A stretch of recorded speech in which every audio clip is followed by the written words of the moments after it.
Greetings to one and all. स्वागत है आपका 17 मार्च के द हिंदू न्यूज़ एनालिसिस में। मैं हूं आपका होस्ट और दोस्त हर्षवर्धन त्रिपाठी और आज हम इंपॉर्टेंट टॉपिक्स जो हैं वो कवर करने वाले हैं। इसमें जो सबसे पहला टॉपिक हमें कवर करना है वो patent waiver on covid vaccine जो है वर्ल्ड ट्रेड ऑर्गेनाइजेशन में ग्रांट किया जा रहा है।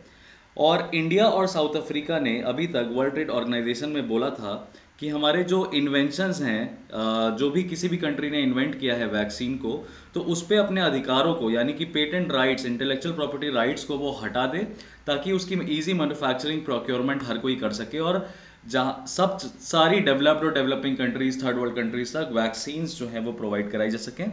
तो उस दिशा में एक positive step world trade organisation ने लिया है। इसमें हम वर्ल्ड ट्रेड ऑर्गेनाइजेशन के ऊपर भी डिस्कशन करेंगे। ये जीएस3 और प्रीलिम्स के पॉइंट ऑफ व्यू से बेहद इंपॉर्टेंट टॉपिक है। दूसरे पे इंडिया और चाइना के रिलेशंस जो हैं वो इम्प्रूव होते हुए नज़र आ रहे हैं। ये विजिबल है हमारे 15th cops commander level talks जो कि अभी हुए हैं patrolling point 15 of Gogra hot springs के लिए। और इसमें जो वहाँ के फॉरेन मिनिस्टर हैं वोंग ई, वो भी इंडिया में आने का उन्होंने प्रपोजल दिया है। उनकी हाल फिलहाल में विजिट जो है वो नेपाल में होने वाली है और नेपाल में वो अपने बेल्ट एंड रोड इनिशिएटिव के लिए आने वाले हैं। तो इंडिया के सामने भी प्रपोजल आया है। इस केस में हमें ब्रिक्स और शांघाई कोऑपरेशन ऑर्गेनाइजेशन के बारे में पढ़ना है। आगे सुप्रीम कोर्ट ने जो one rank one pension scheme का जो सपोर्ट है वो नहीं किया है और ऐसे में हम जुडिशल रिव्यू क्या होता है, इसमें प्रीलिम्स में बहुत ज़्यादा फ्रीक्वेंसी देखी गई है सवालों की। तो हम जुडिशल रिव्यू करेंगे कि कब कब सुप्रीम कोर्ट गवर्नमेंट के बनाए गए नियम या पॉलिसीज़ पे इंटरवीन कर सकता है। Fourth news is related to again bilateral issues, India और श्रीलंका के रिलेशंस। ये अगेन जीएस2 और प्रीलिम्स के पॉइंट ऑफ व्यू से इंटरनेशनल रिलेशंस और रीजनल सिक्योरिटी के पॉइंट ऑफ व्यू से बहुत इंपॉर्टेंट है। लास्ट में हमें दो एडिटोरियल एनालिसिस करने हैं, उसी से आपको मेंस आंसर राइटिंग का प्रैक्टिस भी कराएंगे। एडिटोरियल एनालिसिस में आपको पता है यूनाइटेड नेशंस में डेमोक्रेटाइजेशन की बात चल रही है, ठीक है। और इसमें यूनाइटेड नेशंस का जो वोटिंग स्ट्रक्चर है वो दो तरीके का होता है, यूनाइटेड नेशन जनरल असेंबली में, यूनाइटेड नेशन सिक्योरिटी काउंसिल में। तो उसको ऑथर ने समझाया है कि क्या किस तरीके से डिफरेंस होता है दोनों की वोटिंग में, ठीक है। इसी में इंडिया की नॉन परमानेंट मेंबरशिप जो यूएनएससी में, उसके ऊपर स्टैटिक पॉइंट ऑफ व्यू से हम आपसे डिस्कशन करेंगे। ऑल राइट, अगेन ये हमारे GS2 और बेसिकली प्रीलिम्स के पॉइंट ऑफ व्यू से इंपॉर्टेंट होगा। उसके बाद क्लीन एनर्जी और सर्कुलर इकोनॉमी पे एक एडिटोरियल आया है कि इंडिया को क्या करना चाहिए circular economy in clean energy को प्रमोट करने के लिए। ये GS3 के पॉइंट ऑफ व्यू से बहुत इंपॉर्टेंट है। So let's start today's discussion. Neutrality for Ukraine is on the table, that is what Lavrov has said. ये पहली जो न्यूज़ है, इसको कॉम्प्रोमाइज़ की एक उम्मीद नज़र आ रही है, रशियन फॉरेन मिनिस्टर ने कहा है सर्जेई लैवरोव ने। और जेलेंस्की ने भी कह दिया है यहाँ पे कि हमें लगता है, जेलेंस्की को ऐसा लग रहा है कि नॉर्थ अटलांटिक ट्रीटिंग ऑर्गेनाइजेशन का वो कभी भी मेंबर शायद ना बन पाए। ये पहला ऐसा एक्सप्लिसिट एक्नॉलेजमेंट है जो कि यूक्रेन के कॉन्स्टिट्यूशन में दिया था कि वो नाटो का सदस्य बनेगा, बट वो कह रहा है कि वो शायद नाटो का सदस्य कभी ना बन पाए, ठीक है। मिस्टर सर्जेई लैवरोव ने वेलकम किया जेलेंस्की के कमेंट्स को और कहा है कि बिजनेस लाइक स्पिरिट की वजह से अब शायद जो उम्मीद है दिखाई दे रही है कि पीस रीस्टोर हो सकती है। इसके बाद गवर्नमेंट ने ई टूरिस्ट वीज़ा जो है 156 कंट्रीज़ का रीस्टोर कर दिया है। इसमें अफ़गानिस्तान के लोगों के लिए इमरजेंसी वीज़ा जो है वही अभी एप्लीकेबल होगा। बाकी 156 कंट्रीज़ के लिए इलेक्ट्रॉनिक वीज़ा जो है वो स्टार्ट कर दिया है। मिनिस्ट्री ने कहा है जो इंस्ट्रक्शंस हैं वो अफ़गानिस्तान पे एप्लीकेबल नहीं होंगे और इंटीग्रेटेड चेक पोस्ट और रिवरिन रूट्स जो हैं वो भी हम उसका भी कम्युनिकेशन अभी सेपरेटली करेंगे। पर इन सब में सबसे इंपॉर्टेंट न्यूज़ जो है वो पेटेंट राइट्स ऑन कोविड-19 जैब्स में be waived. Now please understand, जो पेटेंट राइट्स हैं वो दो तरीके के हैं यहाँ पे जो डिमांड किए थे। तो पेटेंट राइट्स जो ग्रांट किए जा रहे हैं, ठीक है, पेटेंट राइट्स का मतलब क्या होता है, इनोवेशन। जब आप कुछ करते हो, इनोवेशन करते हो या इन्वेंशन करते हो, तो उसमें जो डिज़ाइन यूज़ करते हो आप, जो टेक्नोलॉजी आप यूज़ करते हो, ठीक है, जो या जो भी एक्सपर्टीज़ आप यूज़ करते हो, उन सब के ऊपर आपका ओनरशिप होता है, उन सब के ऊपर आपकी ओनरशिप होती है। अब उस ओनरशिप को क्या कहते हैं, पेटेंट कहते हैं। और ये पेटेंट आपको कब मिलता है, जब आप अपनी ओनरशिप को रजिस्टर करवाते हो, ठीक है। अब पेटेंट राइट्स का क्या मांगा गया है, वेवर मांगा गया है, वेवर ऑफ पेटेंट। यानी कि ये अधिकार, पेटेंट राइट्स, अपने ओनरशिप राइट्स आप अपने हटा दीजिए। इसका इफेक्ट क्या होगा? पेटेंट राइट्स हटा देने का इफेक्ट क्या होगा? इफेक्ट ये होगा कि ये फ्री हो जाएगी, फ्री टेक्नोलॉजी हो जाएगी। देखिए, किसी भी चीज़ में अगर पेटेंट लग जाता है तो उसकी कॉस्ट जो है वो ऊपर चली जाती है, क्योंकि ओनर अपने चीज़ को, अपनी इन्वेंशन को एक तरीके से बेचता है ना। कॉस्ट ऊपर हो जाती है, और उसके बाद ऐसी चीज़ को मैन्युफैक्चर करने के लिए आपको लाइसेंसिंग फ़ी देनी पड़ती है। वो लाइसेंसिंग फ़ी एक तरीके से ओनर को ही जाती है, जो इसने पेटेंट रजिस्टर कराया रहता है। तो कोविड-19 की जो वैक्सीन्स हैं वो बड़ी ही महंगी नज़र आ रही हैं थर्ड वर्ल्ड कंट्रीज़ के लिए, जैसे कि अफ्रीकन कंट्रीज़ हैं। अफ्रीकन कंट्रीज़ ने तो वैक्सीन बनाया भी नहीं, बना भी नहीं पाए, और उनमें सबसे ज़्यादा वैक्सीन की कमी के कारण कोविड के दौरान मौतें दिखाई दे रही हैं। ये वो कंट्री है जो सार्स भी पहले झेल चुका है। तो ऐसी अफ्रीकन कंट्रीज़ को मदद करने के लिए साउथ अफ्रीका और इंडिया ने बोला था वर्ल्ड ट्रेड ऑर्गेनाइजेशन के सामने कि आप हमारे पेटेंट को वेव ऑफ कर दीजिए। अब इसमें United states of America, USA और यूरोपियन यूनियन, ये जो दो देश हैं, ये आड़े आ रहे थे इन दो कंट्रीज़ के। क्यों? क्योंकि मैक्सिमम वैक्सीन्स इन्होंने बनाई हैं, मैक्सिमम वैक्सीन्स इन्होंने बनाई। पर इंडिया ने सिर्फ वैक्सीन पे वेवर नहीं मांगा था। इंडिया ने एक टर्म यूज़ किया था, कोविड-19 थेरापेटिक्स। कोविड-19 थेरापेटिक्स का मतलब है कि अगर इसमें वैक्सीन्स आएँ तो वैक्सीन्स, इसमें कोई दवाइयाँ आएँ तो दवाइयाँ, इसमें कोई इक्विपमेंट आए तो वो इक्विपमेंट, सब चीज़ जो कि कोविड-19 को कंट्रोल करने में इंपॉर्टेंट है, उस पर आपको वेवर करिए। पर द वर्ल्ड ट्रेड ऑर्गेनाइजेशन ने वेवर अभी किस पे ग्रांट करने की बात करी है? सिर्फ वैक्सीन्स पे। तो क्या इंडिया लाइसेंस फ़ी पे कर रही थी? देखिए, पेटेंट राइट्स के लिए इंडियन गवर्नमेंट ने अपने पास जो कानून है, इंडियन गवर्नमेंट ने एक लॉ में लिख रखा है कि हम कंपलसरी लाइसेंस दे सकते हैं। कंपलसरी लाइसेंसिंग समझ रहे हैं? बिना ओनर की परमिशन के अगर हमें कोई चीज़ अपनी सिक्योरिटी के लिए, अपनी सुरक्षा के लिए, आत्मरक्षा के लिए बनानी है, कोई दवाई बनानी है, कुछ भी बनाना है, तो हम उसमें गवर्नमेंट ऑफ इंडिया आपको कंपलसरी लाइसेंस देगी। यानी कि आपको ऊपर किसी तरह का इंटरनेशनल प्रेशर नहीं आएगा उस समय कि आपने किसी का इन्वेंशन या टेक्नोलॉजी चोरी करी है। तो कंपलसरी लाइसेंसिंग अभी तक इंडिया ने वैक्सीनेशन पे दी थी। पर अगर ये पेटेंट राइट्स अगर वेव ऑफ हो जाते हैं तो नेचुरली कॉस्ट भी कम आएगी, और एक तरीके से इंडिया जो है वो थर्ड वर्ल्ड अफ्रीकन कंट्रीज़ को ज़्यादा तेज़ी से वैक्सीन्स बना के प्रोवाइड करा पाएगा, और नेचुरली जो टेक्नोलॉजी है वो भी फ्री हो जाएगी। क्योंकि ग्लोबल पैंडेमिक है, सबको एक जैसा इफेक्ट किया है, तो यहाँ पे ये बात देखने वाली है। इस न्यूज़ में आपको यही चीज़ बताई है। In this present news, it has simply told you this also, that intellectual property rights held by international pharmaceutical companies may be relaxed for up to 5 साल तक, 5 years तक के लिए, जो कि यूरोपियन यूनियन ने प्रपोजल दिया है। पिछले 2 सालों से ये डिस्प्यूट चल रहा है वर्ल्ड ट्रेड ऑर्गेनाइजेशन का between India south Africa. Alright, लेकिन ध्यान रखने वाली बात यह है कि कोविड-19 के ड्रग्स और डायग्नोस्टिक डिवाइसेस पे ये चीज़ एप्लीकेबल नहीं होगी। इंडिया ने बेसिकली थेरापेटिक्स पे वेव ऑफ मांगा था।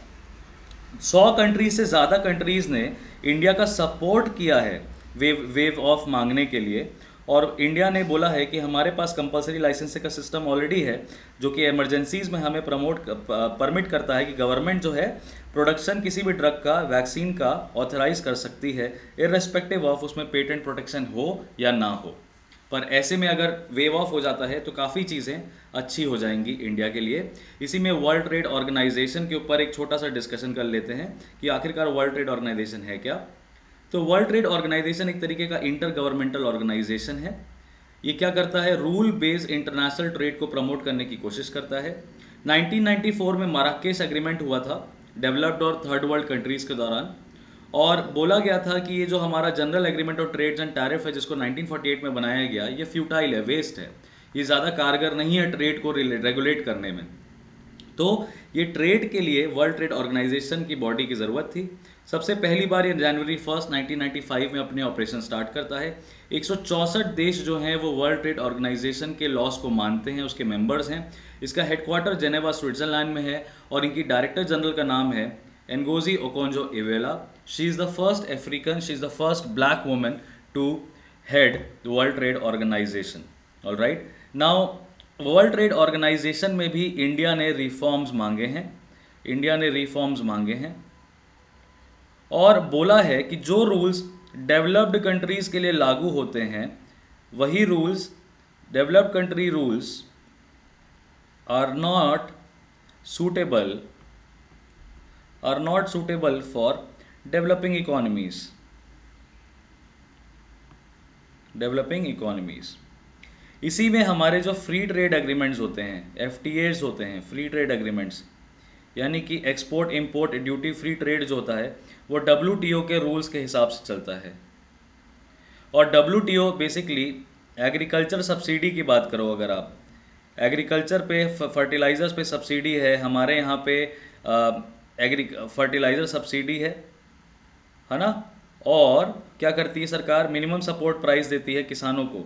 इस पे भी यूनाइटेड स्टेट्स ऑफ अमेरिका और यूरोपियन यूनियन निंदा करते हैं, कहते हैं कि फूड मार्केट जो है ये इंडिया में फ्री नहीं है बल्कि रेगुलराइज्ड है।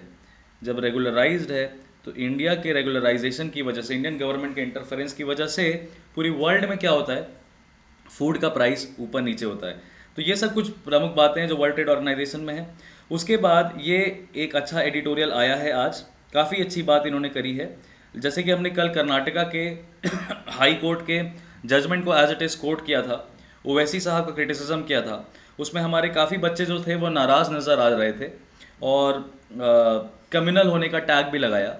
पर ये मेरा पर्सनल ओपिनियन नहीं था, मैंने एक एनालिसिस पॉइंट ऑफ व्यू से बोला था। कर्नाटका हाई कोर्ट के डिसीजन को मैंने कोट करा था, कर्नाटका के जो जज है, जो बेंच है, उसने जो रीजनिंग दी थी उसको कोट करा था।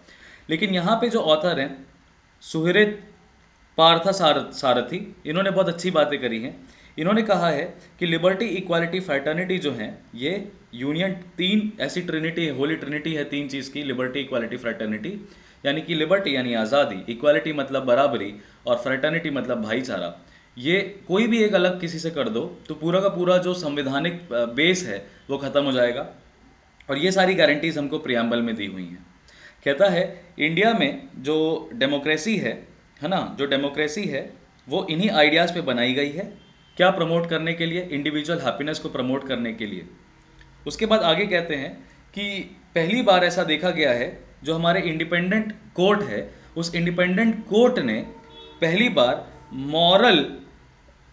लीगल मोरालिटी को प्रमोट किया है। लीगल मोरालिटी समझ रहे हो, जो मोरालिटी होती है समाज की, क्या चीज़ सही है क्या गलत है वो समाज डिसाइड करता है, society at that point of view decide करती है।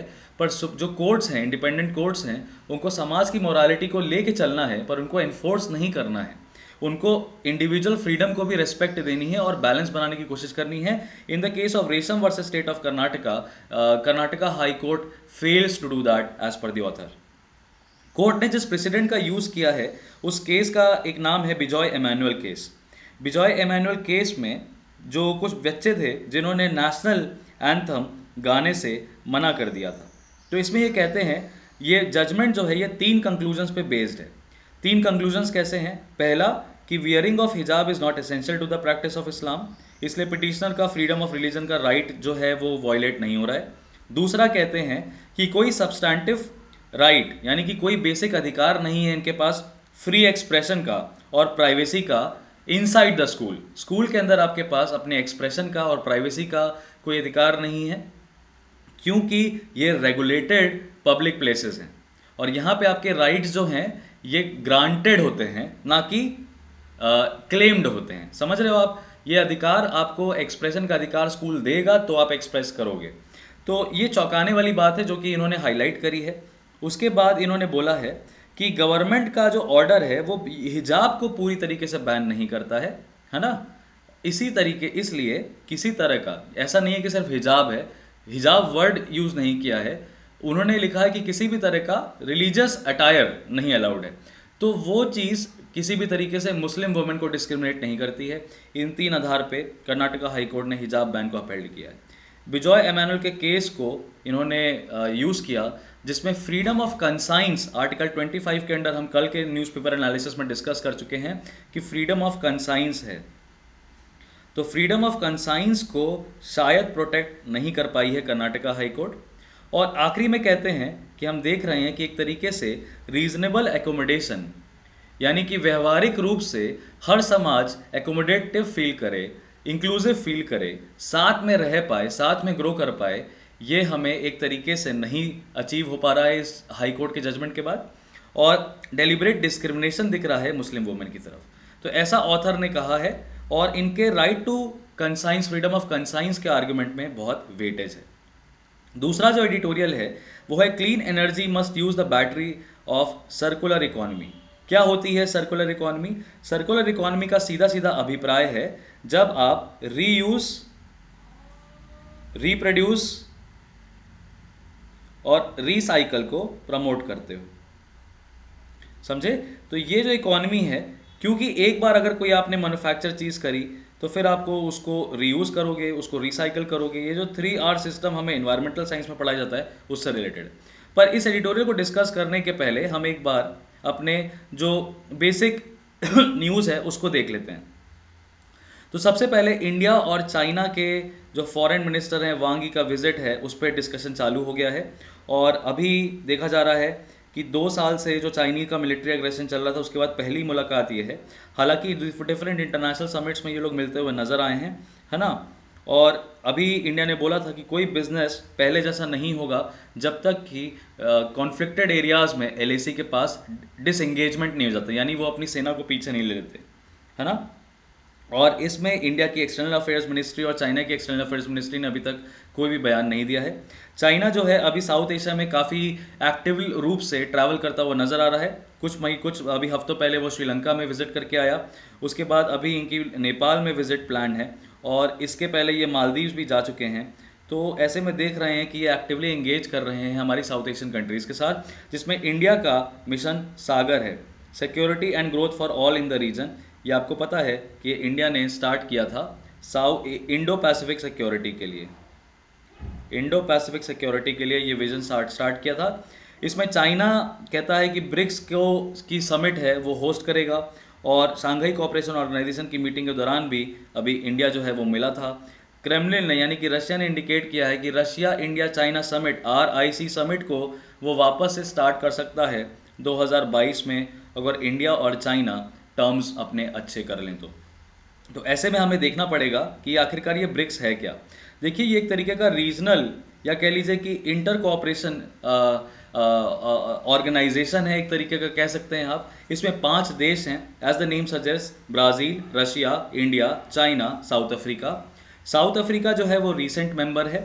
ये इंडिया ने इस साल 13 ब्रिक्स समिट होस्ट करी थी 2021 में, ठीक है। और 2022 की जो समिट है वो चाइना होस्ट करेगा। ये प्रीलिम्स पॉइंट ऑफ व्यू से क्वेश्चन इंपॉर्टेंट है आपके लिए। पहली जो फॉर्मल समिट हुई थी, यानी कि ब्रिक्स की जो पहली मुलाकात हुई थी 4 देशों के बीच में, ब्राज़ील, रशिया, इंडिया और चाइना के बीच में, वो 2009 में हुई थी। उसके बाद 2010 में साउथ अफ्रीका ने ब्रिक को ज्वाइन कर लिया और ब्रिक बन गया ब्रिक्स। तो ये जो S है ये 2010 में जुड़ा। शांघाई में चाइना में इसका हेडक्वार्टर है। ब्रिक्स की मेंबर कंट्रीज ने अपनी खुद की बैंक भी बनाई है जिसका नाम है न्यू डेवलपमेंट बैंक। $100 बिलियन का इसके पास अपना कैपिटल है। एम क्या है इस बैंक का, ये सॉरी ब्रिक्स का बैंक एम है बेसिकली एक इक्विटेबल, डेमोक्रेटिक और मल्टीपोलर वर्ल्ड ऑर्डर बनाना। 2021 में जो 13 ब्रिक्स समिट हुई है उसमें 15 साल हो चुके थे ब्रिक्स को बने हुए। तो थीम थी intra BRICS cooperation for continuity, consolidation and consensus. ये 3 कंटेस्टिंग पॉइंट्स हैं कि ब्रिक्स कंटिन्यू करेगा कि नहीं करेगा, पार्टनरशिप करेगी कि नहीं करेगी, ये अपने चीज़ों को कंसोलिडेट कर पाएंगे कि नहीं कर पाएंगे, डिमांड्स कोई सुनेगा कि नहीं सुनेगा, और इनमें कंसेंसस है कि नहीं है।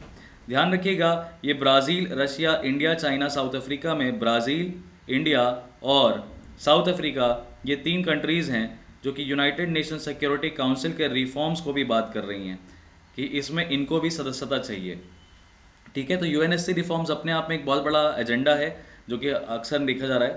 प्रेसिडेंट न्यू डेवलपमेंट बैंक के कौन है? Marcos Prado ट्राइजो, obviously from Brazil. ये 2014 में ये बैंक बनाई गई थी ब्राज़ील में।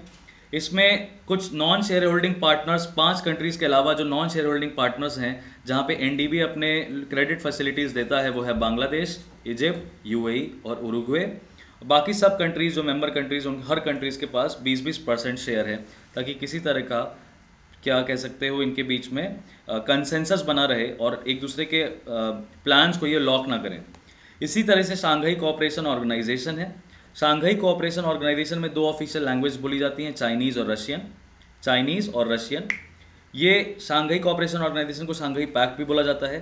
ध्यान रखिएगा, ये एक तरीके का सिक्योरिटी अलायंस भी है। इसकी सिक्योरिटी अलायंस का नाम है rapid action task security, RATS, rats, जिसका हेडक्वार्टर ताशकंद उज्बेकिस्तान में है। ये SCO कंट्रीज़ की अपनी स्टैंडिंग आर्मी है। 15 जून 2001 को इसकी स्थापना की थी। इसकी फाउंडिंग कंट्रीज़ जो हैं वो है China, Tajikistan, Kazakhstan, Russia, Kyrgyzstan. तो आप इसको ऐसे याद रख सकते हो, रशिया, RCT इस कंट्री के फाउंडिंग फादर्स हैं। इनको हम शांघाई 5 के नाम से भी जानते हैं। ठीक है, इसका हेडक्वार्टर कहाँ पे है? बीजिंग, चाइना में है।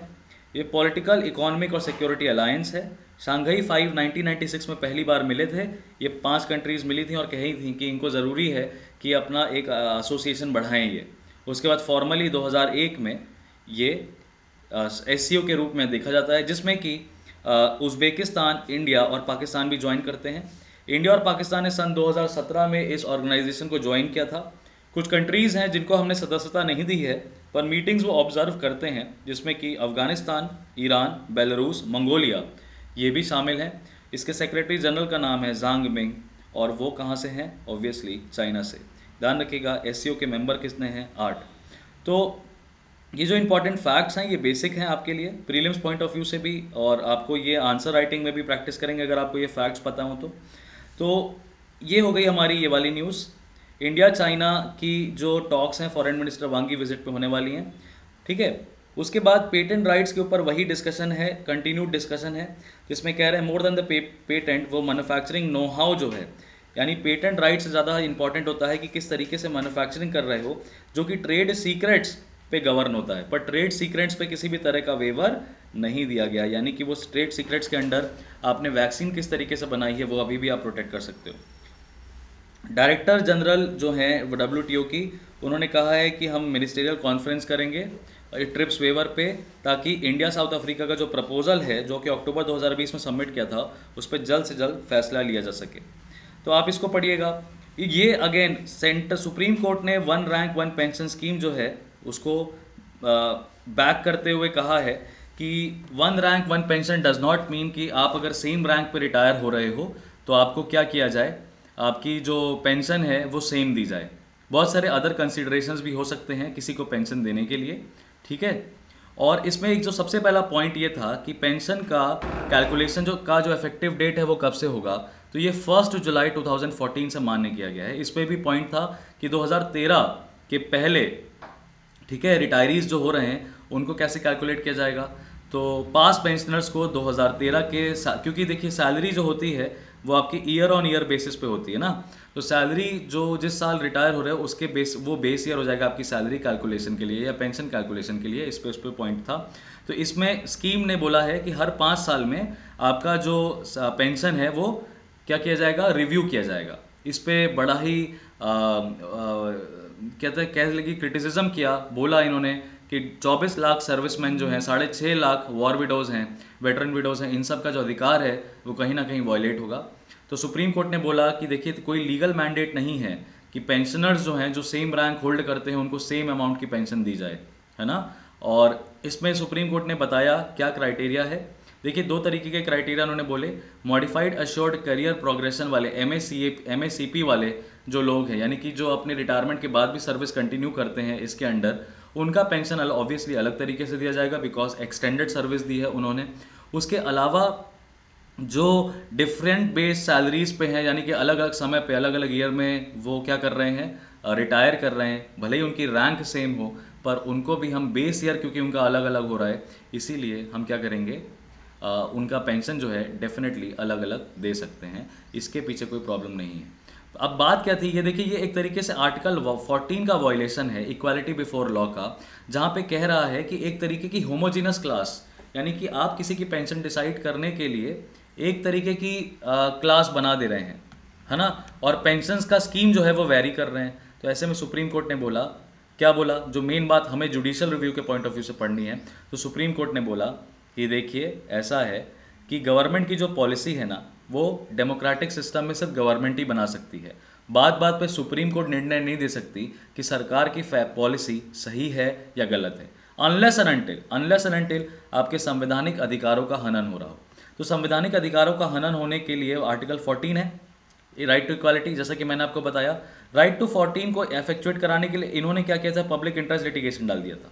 पब्लिक इंटरेस्ट पिटिशनर से PIL डाल दी थी। अब PIL का जो रूट होता है, देखिए, public interest litigation unique innovation है इंडिया का। ये और किसी साउथ एशिया या मॉडर्न वर्ल्ड में, मॉडर्न डेमोक्रेटिक वर्ल्ड में नहीं देखा जाता है। पब्लिक इंटरेस्ट लिटिगेशन ये इमानेट होता है सुप्रीम कोर्ट की जो पावर है जुडिशियल रिव्यू की, उससे। तो हमें पहले देखना पड़ेगा कि जुडिशियल रिव्यू क्या है, तभी हम समझ पाएंगे कि बेसिक एसेंस क्या है। तो जुडिशियल रिव्यू देखिए, एक तरह की रिव्यू करने की पावर है। किसके पास? दो तरह की कोर्ट्स के पास, सुप्रीम कोर्ट और हाई कोर्ट्स। इन कोर्ट्स को हम क्या कहते हैं? They are constitutional courts. ये हमारी कैसी कोर्ट्स हैं? ये कॉन्स्टिट्यूशनल कोर्ट्स कही जाती हैं।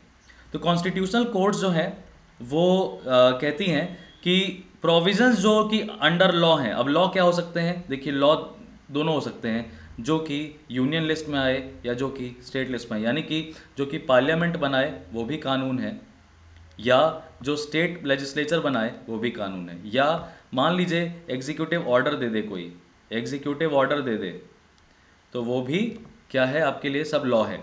तो प्रोविजंस अंडर लॉ ये कहता है कि ultra vires of the constitution of India नहीं होने चाहिए। What do you mean by ultra vires of the constitution? Ultra vires of the constitution of India is a doctrine जो कहता है कि कुछ भी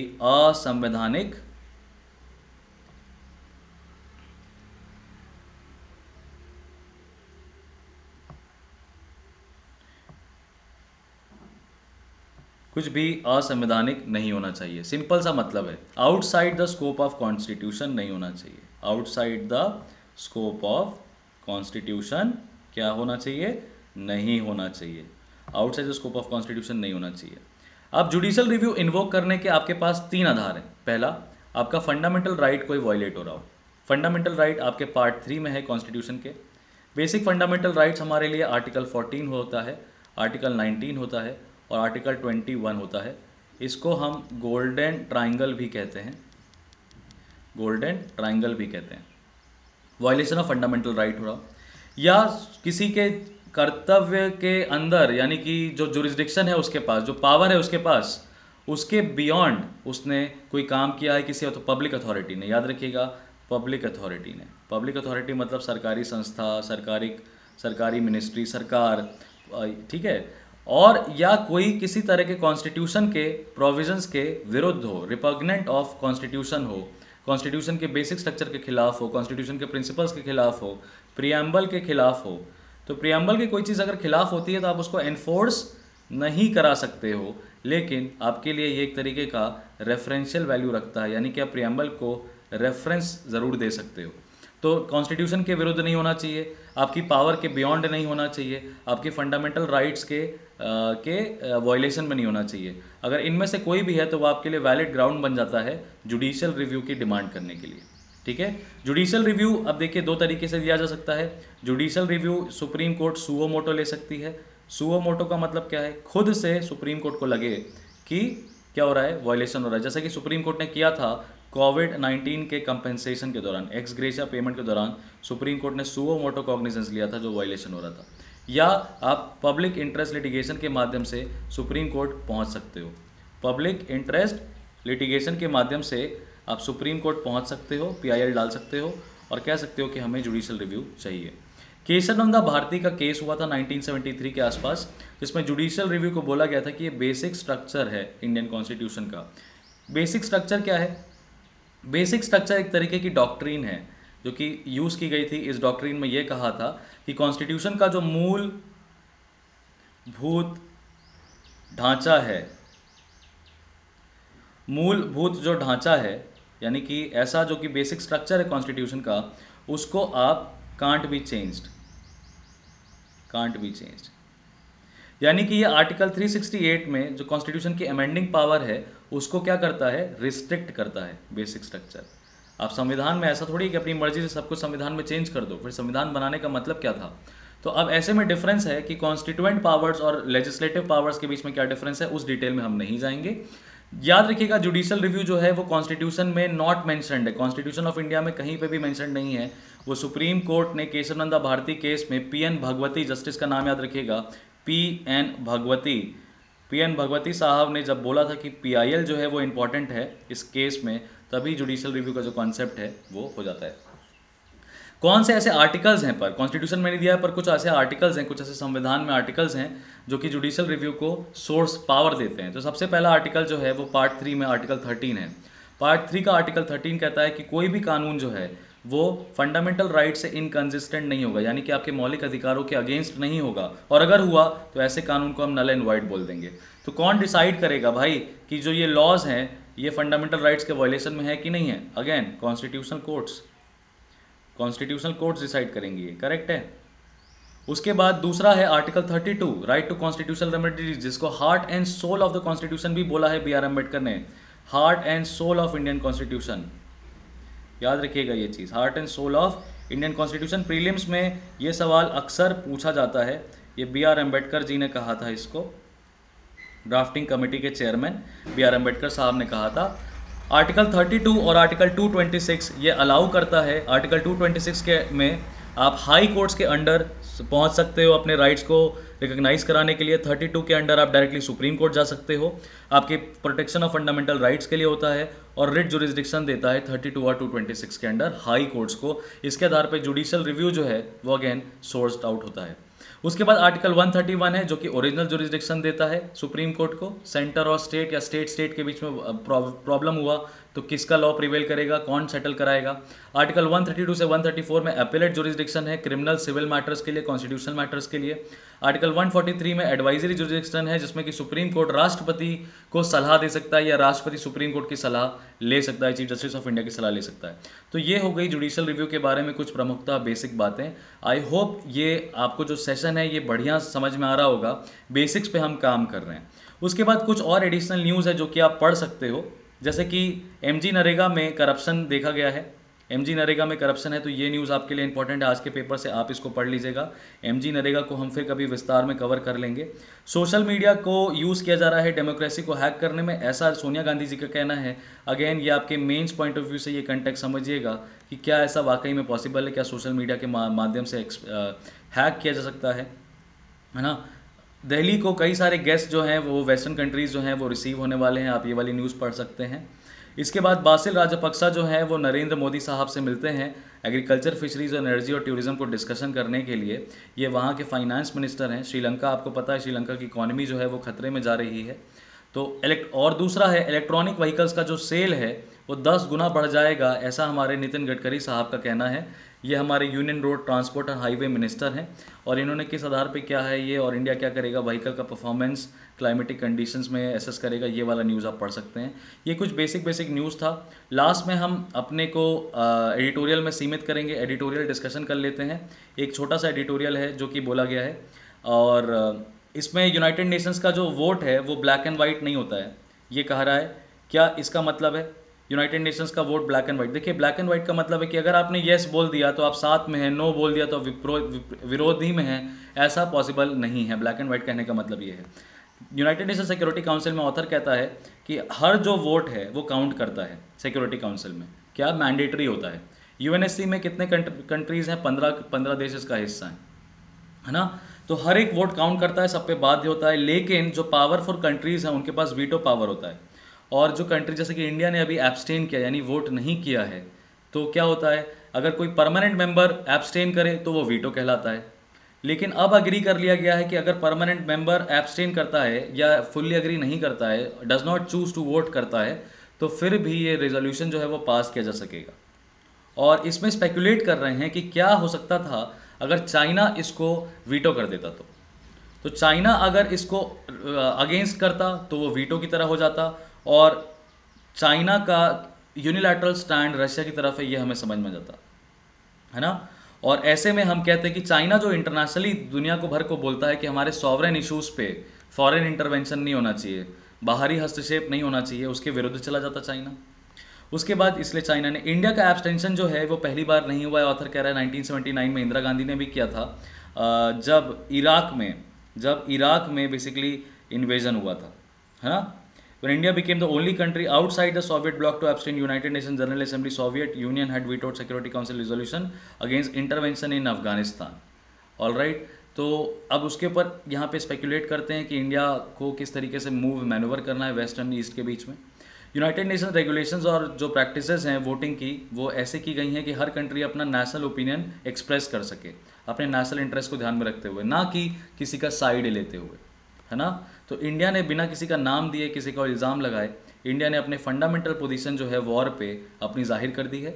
हालांकि ये भले ही इंडिया को अभी नाजुक कंट्री की तरह, जिसके पास रीढ़ की हड्डी नहीं है, ऐसा दिखा रहा हो, पर आगे आने वाले समय में ये ग्लोबल ऑर्डर के लिए एक इम्पॉर्टेंट बात है जो इंडिया ने कही है कि war is not a solution, democracy और डायलॉग डिप्लोमेसी से ही हल निकाला जा सकता है। तो ऐसे में यूनाइटेड नेशन सिक्योरिटी काउंसिल की नॉन परमानेंट मेंबरशिप जो है वो डिस्कशन कर लेते हैं भाई। देखिए, इंडिया ने जनवरी 2021 1 जनवरी नॉट 21, 1 जनवरी को 2021 को इंडिया ने नॉन परमानेंट मेंबरशिप अपनी शुरू करी है। 2 साल के लिए इंडिया नॉन परमानेंट मेंबर रहेगा, यानी 2023 तक। ठीक है, इंडिया का जो ये चुनाव ये 8वीं बार हुआ है, यानी कि एक non permanent member United nation security council में लगातार 2 साल के लिए रह सकता है, 2 ईयर टर्म के लिए रह सकता है। ये इंडिया 8वीं बार हो रहा है। India Mexico, Kenya, Norway, Ireland के साथ साथ 5वां देश बना है। इंडिया के परमानेंट रिप्रेजेंटेटिव कौन है? TS त्रिमूर्ति, नाम याद रखिएगा। इंडिया ने कौन सी सीट जीती है? एशिया पैसिफिक सीट जीती है 15 सदस्यों में। 15 सदस्यों में दो हैं, एक P5 है और एक 10 है। P5 ये परमानेंट मेंबर्स हैं और 10 जो कंट्रीज़ हैं वो नॉन परमानेंट मेंबर्स हैं। यूनाइटेड नेशन सिक्योरिटी काउंसिल में ये सीट हासिल करने के लिए इंडिया को 184 वोट्स मिले थे यूनाइटेड नेशन जनरल असेंबली में, यानी कि इसका जो चुनाव होता है वो यूनाइटेड नेशन जनरल असेंबली में होता है। और आपको कितना 2/3 votes of United nation general assembly secure करना है अगर आपको UNSC की नॉन परमानेंट मेंबरशिप चाहिए। प्रीवियस जो है इंडिया 1950 में नॉन परमानेंट मेंबर रह चुका है, फिर 1967 में, फिर 72 में, 77 में, 84 में, 1991 में, 2011 में। नॉन परमानेंट सीट्स कितनी हैं? वो 10 हैं और उसमें से 10 सीटों का विभाजन जोग्राफिकल एरिया के हिसाब से किया गया है, जिसमें एशिया और अफ्रीकन कंट्रीज़ को 5 सीटें दी गई हैं, वेस्टर्न यूरोपियन कंट्रीज़ और बाकी कंट्रीज़ को 2 सीटें, ईस्टर्न यूरोपियन कंट्रीज़ को 1 सीट, लैटिन अमेरिका और कैरिबियन कंट्रीज़ को 2 सीटें। तो इंडिया कौन सी पोजीशन पे कौन सी सीट को हासिल किया है? एशियन अफ्रीकन सीट को इंडिया ने हासिल किया है। ये यूनाइटेड नेशन सिक्योरिटी काउंसिल पे नॉन परमानेंट मेंबरशिप के हिसाब से आपके लिए इंपॉर्टेंट पॉइंट्स था। अब ये वाला जो एडिटोरियल है, clean energy must use the battery of circular economy, इसमें ऑथर ने क्या कहा है? सिंपली ऑथर ने कहा है कि क्लीनर टेक्नोलॉजी, सोलर एनर्जी और बैटरीज जो है इंडिया की इकोनॉमिक ग्रोथ को पुश करेंगे, पर इसमें हमें कुछ बातों का ध्यान रखना पड़ेगा कि हम किस तरीके से सर्कुलर इकोनॉमी की तरफ ट्रांजिशन करेंगे। तो उसमें सबसे पहले उन्होंने बोला है कि हमें वेस्ट मैनेजमेंट इकोसिस्टम को सुधारना पड़ेगा, क्योंकि हमारे यहाँ पे एनॉर्मस वेस्ट जो है जनरेट किया जाता है। आरेना जो है, इंटरनेशनल रिन्यूएबल एनर्जी एजेंसी जो है, उसने कंट्री का ट्रांजिशन जो है वो सपोर्ट किया है, कहा है सस्टेनेबल एनर्जी का फ्यूचर के लिए अपने वेस्ट मैनेजमेंट को बढ़ाना पड़ेगा। इंडिया में 325 किलो टन का जो सोलर कैपेसिटी है वो 2030 तक देखा जाएगा, और ऐसे में जो वेस्ट जनरेट होगा वो भी बहुत ज़्यादा होगा। तो अ study of the council on energy CEEW की रिसर्च ने एस्टिमेट किया है कि 5,630 गीगावाट की सोलर एनर्जी, 1,792 गीगावाट की विंड एनर्जी लगेगी अगर इंडिया को अपने नेट जीरो टारगेट्स को अचीव करना है 2070 तक। इसमें अगेन कहता है कि वेस्ट मैनेजमेंट और रिसाइकलिंग सिस्टम जो है वो प्रमोट करना पड़ेगा, क्योंकि इससे बहुत सारे फैक्टर्स हैं। इन्वायरमेंटल हार्म बचा सकोगे आप, एनर्जी सिक्योरिटी बचा सकोगे यार, और आप जॉब्स प्रोवाइड कर सकोगे। तो ये 3 आपके लिए बेनिफिट्स जो हैं आप ध्यान से देखिए क्या है अगर इंडिया अपने इस इकोसिस्टम का प्रमोट करता है। पहला, आप इन्वायरमेंटल हार्म बचा लोगे, दूसरा आप एनर्जी सिक्योरिटी दे दोगे, तीसरा आप एम्प्लॉयमेंट जनरेट करोगे, और फिर अल्टीमेटली सर्कुलर इकोनॉमी जो कि आपकी बजट 2022 में प्रपोजल था वो प्रपोज होती हुई नजर आएगी। ऐसे में कहता है जो लॉ मेकर्स हैं, पॉलिसी मेकर्स हैं, उनको अपनी वेस्ट मैनेजमेंट रूल्स को मॉडिफाई करना चाहिए। अभी जो वेस्ट रूल्स हैं वो एक्सटेंडेड प्रोड्यूसर रिस्पॉन्सिबिलिटी यानी EPR के अंदर हैं, यानी कि कोई भी इलेक्ट्रॉनिक प्रोडक्ट बनाने वाले की जिम्मेदारी है कि वो उसको रिसाइकल करे, रीयूज़ करे। पर ऐसे में कोई भी इंडस्ट्री जो है वो सपोर्ट करने नहीं आई है ना, ठीक है। और ओपन डंपिंग हो रही है जिससे एनवायरनमेंट में लीचिंग हो रही है, हैवी मेटल्स की लीचिंग हो जा रही है कि लेड और कैडमियम की सोलर फोटोवोल्टाइक सेल्स से। और बेसिकली अगर आप जला दे रहे हो उनको सोलर फोटोवोल्टाइक सेल्स को, तो सल्फर डाइऑक्साइड और वॉलेटाइल ऑर्गेनिक कंपाउंड्स का एयर पोल्यूशन हो रहा है, ठीक है। और इसी तरीके से डंपिंग और बर्निंग ऑफ डिफरेंट कंपोनेंट्स को रोकथाम करना चाहिए, ये भी ऑथर कह रहा है। आगे कह रहा है इन्वेस्टमेंट जो है वो रिसर्च और डेवलपमेंट में बढ़ाना पड़ेगा, ताकि हम नए तरीके देख सकें रिसाइकल करने के, जो कि लेस इन्वायरमेंटली डैमेजिंग हो, ज़्यादा एफिशिएंट हो और हमारे कार्बन फुटप्रिंट को कम करे। आगे ऑथर कहता है कि हमें डोमेस्टिक ई वेस्ट रिसाइकलिंग फैसिलिटीज़ को प्रमोट करना है, इस्टेब्लिश करना है, क्योंकि अभी हमारे जो रॉ मटेरियल्स हैं वो बाहर से आते हैं, तो ऑब्वियसली वो हमारा जो वेस्ट है वो भी बाहर जाता है। अगर हम इसको यहीं पे रिसाइकिल कर लें तो वो हम रॉ मटेरियल्स जो हैं वो यूज़ कर लेंगे खुद के लिए। उसके बाद कहता है फाइनेंस और क्वालिटी में जो फाइनेंस है रिसाइकलिंग इकोसिस्टम का वो प्रॉपर नहीं है, इनोवेटिव फाइनेंसिंग रूट्स नहीं है। ऐसे में बैंक्स जो हैं वो इजी क्रेडिट फैसिलिटीज़ दे सकती हैं जो कि रिसाइकलिंग सेटअप बनाना चाहते हैं। ग्रीन सर्टिफिकेट जो है, परफॉर्मेंस बेस्ड ग्रीन सर्टिफिकेट्स जो है वो दिए जा सकते हैं, ताकि वेस्ट मैनेजमेंट इकोसिस्टम में मनी रेस किया जा सके। रिसाइकल मटेरियल्स का मार्केट जो है वो भी बनाया जा सकता है, मैंडेटरी प्रोक्योरमेंट करके रिन्यूएबल एनर्जी का, ठीक है। आखिरी में कहता है प्रोडक्ट डिज़ाइन और क्वालिटी पे ऐसा काम करिए कि आपकी रिन्यूएबल एनर्जी से वेस्ट कम जनरेट हो, टॉक्सिक मेटल्स पे कम डिपेंडेंट हो, है ना, सिंपल प्रोडक्ट्स हों जिनको रिसाइकल आसानी से किया जा सके। तो over and all systemic overhaul बोल रही हैं, सिस्टम का पूरा ओवरहॉल करने की ज़रूरत है ना। स्टैंडर्ड कंपोनेंट्स जो कि हैं कंस्ट्रेटेबल, जिनकी लाइफ हो, उन्हीं को यूज़ किया जाए, छोटे छोटे समय पे, कुछ समय के बाद वो ख़राब ना हो जाए। और लार्जली कह रही है कि हमारे इनफॉर्मल सेक्टर को बूम मिलेगा। कैसे? कह रही है कि बियॉन्ड सस्टेनेबिलिटी ये एम्प्लॉयमेंट अपॉर्चुनिटीज देगा फ्यूचर जनरेशंस को, क्योंकि नई जॉब्स क्रिएट होंगी, पूरा एक नया वैल्यू चेन वेस्ट मैनेजमेंट का और रिसाइकलिंग का क्रिएट होगा। और इनफॉर्मल सेक्टर जो है उसको सोशल इकोनॉमिक बेनिफिट्स होंगे, वो अपनी क्वालिटी ऑफ लाइफ को इम्प्रूव कर पाएगा। वो ना ही इनकम सिक्योर करेगा रिसाइकलिंग इंडस्ट्री में काम करके, बल्कि वो भी अपने कार्बन फुटप्रिंट्स को मिनिमाइज करेगा। और ऐसे में आप एक रूरल सेक्शन को भी अपने 2070 के क्लाइमेट टारगेट्स में इंक्लूड कर सकते हो। इंडिया का जो रिसाइकलिंग सेक्टर है पूरी तरीके से कह रही है कि इनफॉर्मल, यानी कि किसी भी तरीके कानून से बाधित नहीं है, कोई भी कानून इसको रेगुलेट नहीं करता है। इसी वजह से जो वर्कर्स हैं वो अनसेफ एनवायरनमेंट में कंटिन्यू कर रहे हैं काम करने के लिए बिना किसी स्टैंडर्ड वेजेस के। तो ये सारी जो प्रॉब्लम्स हैं, इन सब का जो सल्यूशन है वो सर्कुलर इकोनॉमी के इकोसिस्टम में है। तो सर्कुलर इकोनॉमी के इकोसिस्टम को प्रमोट करने के लिए ऑथर ने इतने सारे बुलेट पॉइंट्स बोले हैं। अल्टीमेटली फ़ायदा क्या है? ये 4 फायदे आपको याद रखने हैं। पहला, एनवायरमेंटल हार्म कम होगा। दूसरा, एनर्जी सिक्योरिटी प्रमोट होगी। तीसरा, एक नई जॉब्स एम्प्लॉयमेंट जनरेशन होगा। रिन्यूएबल इनफॉर्मल सेक्टर को प्रमोशन मिलेगा और अल्टीमेटली इंडिया जो रिन्यूएबल एनर्जी में सर्कुलर इकोनॉमी क्रिएट कर पाएगा। तो आज के न्यूज़पेपर में बस इतना ही कुछ करंट अफेयर्स जो है वो इम्पॉर्टेंट है, बाकी सारी चीज़ों को आप डिस्कस कर सकते हो। एक बार रीकैप मारते हैं, आज हमने क्या क्या पढ़ा। हमने पेटेंट वेवर्स को इंपॉर्टेंस पढ़ा, हमने इंडिया चाइना के रिलेशंस को पढ़ा, सुप्रीम कोर्ट के जुडिशल रिव्यू के पावर को पढ़ा, इंडिया और श्रीलंका के रिलेशंस को मैंने बोला है आप पढ़िएगा, और बाकी हमने ये 2 एडिटोरियल एनालिसिस किए जिसमें यूनाइटेड नेशन सिक्योरिटी काउंसिल के बारे में पढ़ा और हमने सर्कुलर इकोनॉमी में पढ़ा। ऐसे में इसी क्वेश्चंस पे आप मेंस आंसर राइटिंग प्रैक्टिस कर सकते हैं कि how is the circular economy, the government is going to promote circular economy and how it is going to help the renewable sector. That could be your GS3 question. As far as United Nations this is concerned, again I would say democratization of United Nations is the heralded principle by developing countries. Elucidate the challenges and the suggestions that you offer for democratizing the United Nations system. So these can be GS2 के point of view से these can be the two questions that you can discuss. So thank you so much for your time and patience. मैं आपका दोस्त हर्षवर्धन त्रिपाठी आज के 17 मार्च के session से sign of करता हूं।